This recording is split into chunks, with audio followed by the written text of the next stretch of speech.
ఓం గం గణపతయే నమః. ఆదిత్యాయ చ సోమాయ మంగళాయ బుధాయ చ గురుశుక్రశనేభ్యశ్చ రాహవే కేతవే నమో నమః. జ్ఞానసిద్ధిని వీక్షిస్తున్నటువంటి ప్రేక్షకులందరికీ కూడా మిథున సంక్రమణ శుభాకాంక్షలు. సింహరాశి వారికి జూన్ 15 నుంచి జూలై 15వ తేదీ వరకు కూడా సూర్యగ్రహము మిథున రాశిలో సంచారము మిగతా గ్రహాల యొక్క రాశుల యొక్క మార్పు వలన కలిగేటటువంటి సంచార స్థితి ఫలితాలను మనం గనక తెలుసుకోగలిగితే మన జీవితంలో కలిగేటటువంటి ఎన్నో ఇబ్బందులని, ఎన్నో సమస్యలని, ఎన్నో అవరోధాలని, అవమానాలని, అనుమానాలని కూడా తీసివేసేటటువంటి శక్తి మనకి పరిహారాల రూపకంగా మనకి లభిస్తూ ఉంటుంది. ముఖ్యంగా సింహరాశ్యాధిపతి అయినటువంటి రవి మరి సంక్రమణం అంటే సూర్యుడికి మాత్రమే చెల్లుతుంది. మిగతా గ్రహాలు ఈయన చుట్టూ తిరుగుతాయి కాబట్టి సూర్యుడు బలంగా ఉంటే మిగతా గ్రహాలు కాస్త ఇబ్బందికరమైన పరిస్థితుల్లో ఉన్న వారి యొక్క జన్మజాతకం వీరికి అనుకూలించిన చాలా వరకు యోగం కలుగుతూ ఉంటుంది. మరి సింహరాశ్యాధిపతి అయినటువంటి రవి మిత్రక్షేత్రమైనటువంటి మిథున రాశిలో లాభస్థానంలో ఉండటం అత్యంత శుభయోగప్రదము. వీరి యొక్క ఆరోగ్య పరిస్థితులు చాలా వరకు మార్పులు జరుగుతాయి. మంచి ఆరోగ్యవంతులై ఉంటారు. అనుకున్న ప్రతి కార్యక్రమాలు, సంకల్పాలు కార్యసిద్ధి దాల్చే రూపకంగా వీరు ప్రయత్నాలు అధికంగా చేస్తూ ఉంటారు. ధైర్యము, సాహసము, పట్టువీడనటువంటి విక్రమార్కత్వము, బుద్ధి చేతనత్వము, మంచి ఆత్మవిశ్వాసంతో వీరు ఏదైతే ఇక్కడ ఆలోచిస్తారో మనసుని లంఘింపజేసి ఎటువంటి సిచ్యువేషన్ అయినా సరే సంధించి బాణం వేస్తే ఏ విధమైనటువంటి ఫలితాలు లభిస్తాయో అటువంటి ఫలితాలు వీరికి లభిస్తాయి. సింహరాశి వారికి ఎంతో మంది మిత్రులు, నూతనంగా పరిచయమైనటువంటి వాళ్ళు వీరి యొక్క ఉద్యోగ అవకాశాలకి ఎంతో తోడ్పడతారు. ప్రమోషన్స్, ఉద్యోగాదుల్లో ప్రమోషన్స్కి వీరి యొక్క సహాయ సహకారాలు వీరికి ఆత్మ సంతృప్తిని ప్రసాదిస్తాయి. ఏది ముట్టుకున్నా ధనలాభమే, ఏది ముట్టుకున్నా వ్యాపార లాభమే. ఏ ఆకాంక్ష అయినా సరే వీరు నెరవేర్చుకునేటటువంటి ఆత్మశక్తి, చైతన్యము వీరిలో కలిగే అవకాశం ఈ సింహరాశి వారికి కలుగుతోంది. ముఖ్యంగా సంతాన లాభం అనేటటువంటిది వీరికి అత్యంత యోగప్రదంగా కలుగుతోంది ఈ యొక్క సింహరాశి వారికి.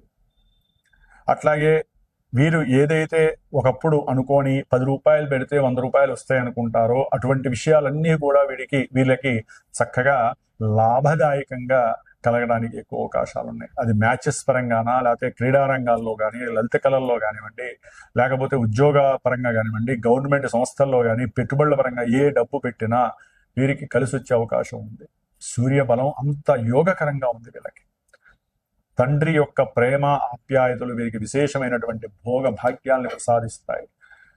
తండ్రిని మీరు ఎంత ఆరాధిస్తే అంత సుఖప్రదం కలుగుతుంది. అయితే జన్మజాతకంలో ఏదైనా పితృదోషాలు, సూర్యదోషాలు, సూర్యుడు సరిగ్గా లేకపోయినా సరే ఈ యొక్క యోగాలు కాస్త కొంత ఇబ్బందులు కలుగజేస్తాయి. కాబట్టి రేపు వచ్చేటటువంటి జూన్ 15వ తేదీ అమావాస్య సోమవారము మిథున సంక్రమణం కలగటం చాలా విశేషత్వము. ఈ రోజున తల్లిదండ్రులు ఎవరికైనా లేకపోతే గనక వారు తిలతర్పణాలు వదిలి బ్రాహ్మడికి అన్న సమారాధన కానీ, లేకపోతే బ్రాహ్మడికి స్వయం పాగదానం కానీ చేయండి. ఈ లాభాలన్నీ కూడా మీకు కలగడానికి అవకాశాలు ఉన్నాయి.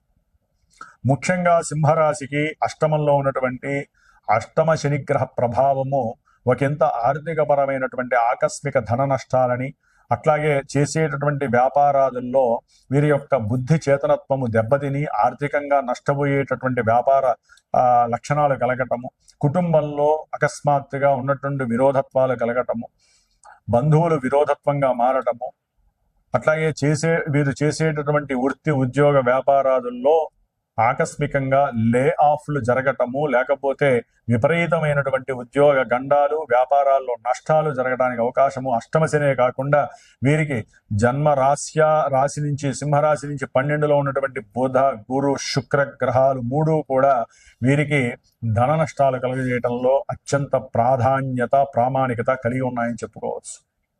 ఎందుకంటే జన్మరాశిలో ఉన్నటువంటి కేతువు అనారోగ్య పరిస్థితులను కలుగజేస్తూ అనుకున్న ప్రతి కార్యక్రమాల్లో ఆటంకాలని, విఘాతాలని కలుగజేస్తూ ఉంటాడు.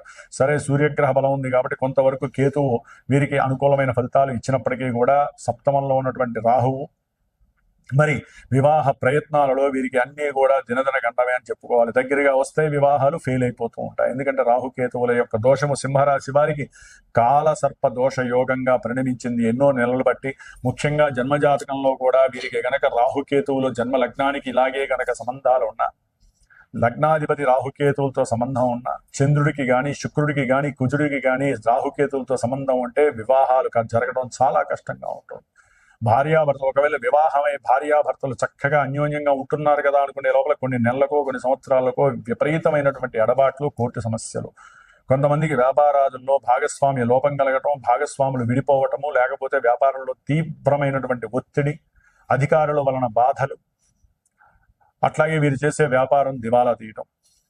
ఇట్లా సింహరాశి వారికి గ్రహస్థితి చాలా ఆగమ్య గోచరంగా ఉంది. ఒక్క రవిబలం మాత్రమే వీరి యొక్క ఆత్మ చైతన్య శక్తి, ఆత్మబలము, సోల్ ఎనర్జీ మాత్రమే వీరిని కాపాడుతూ ఉంటుంది. మిగతా గ్రహాలన్నీ కూడా ఆర్థికంగా కానీ, వ్యాపార పరంగా కానీ, కుటుంబ పరంగా, మిత్రత్వ పరంగా, బంధువుల పరంగా, అట్లాగే వీరు అనుకున్నటువంటి సంకల్ప పరంగా, ఉద్యోగరీత్యా పూర్తిగా అన్ని కూడా విభేదాలు, విఘాతాలు కలుగజేస్తూ అనుకున్న ప్రతి సంకల్పము ఆటంకాలు కలగటము, ఫెయిల్ అయిపోవటము, సౌఖ్యము కాస్త అసౌఖ్యంగా మారటము, వాహన ప్రమాదాలు కావచ్చు, ఉద్యోగాలలో ఉన్నటువంటి పరిస్థితులు మారిపోవటం, గృహ మార్పుళ్ళు, గృహాలలో సమస్యలు, ముఖ్యంగా వీరికి దశమంలో ఉన్నటువంటి కుజుడు సింహరాశికి దశమ స్థానంలో కుజుడుండి ఈ యొక్క జన్మరాశిని చూడటం ద్వారా చదువుకునేటటువంటి విద్యార్థులకి ఉన్నతమైనటువంటి విద్య పట్ల ఆసక్తి తగ్గటం, తండ్రి గారి యొక్క ఆదాయ వ్యవహారాల్లో లోపత్వం కలవడం ద్వారా వీరు అనుకున్నటువంటి చదువుని చదువుకోపోవటము, గృహ సంబంధిత విషయాల పరంగా వీరికి కొంత ఆలోచన వైఫల్యం కలగటము,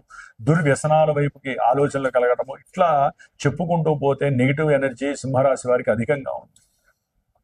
కాబట్టి వీరు ముఖ్యంగా నవగ్రహాలన్నిటికీ సంబంధించినటువంటి పాశుపత రుద్ర హోమాన్ని ఆచరించడం చాలా విశేషప్రదం. ముఖ్యంగా వీరికి సింహరాశి వారికి ఈ శనిత్రయోదశి ఈ నెల జూన్ 13, జూన్ 26 కానీ 27 కానీ 29 కానీ వస్తోంది. ఈ రెండు కూడా అత్యంత కీలకమైనటువంటివి.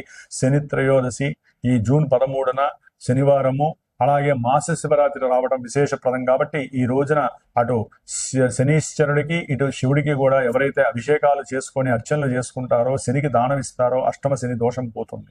సుబ్రహ్మణ్యేశ్వర కళ్యాణం కానీ, సుబ్రహ్మణ్యేశ్వర పాశుపత హోమం కానీ చేసుకున్న ఇలా జాతకంలో, ఎందుకంటే గోచారంలో ఈ దోషాలు కనిపిస్తుంటే మీ యొక్క జన్మ జాతకంలో వివాహపరంగా ఆటంకాలు, ఇబ్బందులు, ఎడబాట్లు, కోర్టు సమస్యలు, అట్లాగే భూ సంబంధిత ఇష్యూస్, ఆర్థిక పరమైనటువంటి ధన నష్టాలు, ఉద్యోగంలో లే ఆఫ్లు, ఉద్యోగాలు పోవటము, మళ్ళీ వస్తుందో రాదో నమ్మకం లేక, బంధువులే మోసం చేయటం, కుటుంబ పరంగా ఎన్నో విద్వేషాలు, ఉన్నటువంటి మాట పట్టింపులు, తల్లిదండ్రులతో విడిపోవటము, అన్నదమ్ములతో విపరీతమైనటువంటి విఘాతాలు, ఇవన్నీ కూడా రావటానికి ముఖ్య కారణం జన్మజాతకంలో దశలు, అంతర్దశలు, లగ్నము.